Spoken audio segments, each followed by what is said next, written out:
بسم الله ما شاء الله، الله أكبر. صباح الفل على حضراتكم جميعا. دي قرية الشوكة الحاجر، مركز حوش عيسى، محافظة البحيرة. بس يا رب أكون نطقت الاسم صح. قرية الشوكة أو تقريبا قرية الشوكة الحاجر، مركز حوش عيسى، محافظة البحيرة. تحياتنا واحترامنا لأهل البحيرة جميعا.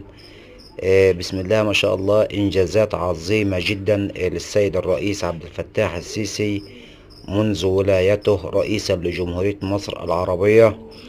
ايوه، زي ما بكلم حضرتك كده، انا عايزك تعمل سيرش كده او اكتب على جوجل انجازات الرئيس السيسي. هتلاقي كل انجازاته في الزراعة والصناعة والاسكان والسياحة والنقل والموانئ الجديدة والمدن الجديدة والعلمين والعاصمة الإدارية والاتصالات والكهرباء اللي حصل فيها إعجاز، والعلاقات الدولية المحترمة، وتكوين الجيش وتكافل وكرامة.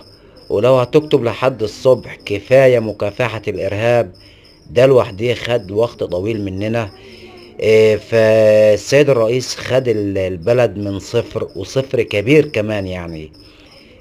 فكل الشكر والاحترام والتقدير لكل القيادة المصرية. ربنا يحفظهم ويبارك فيهم يا رب، ويجعل مصر في تقدم وفي تطور وفي أبهى وأحسن صورة.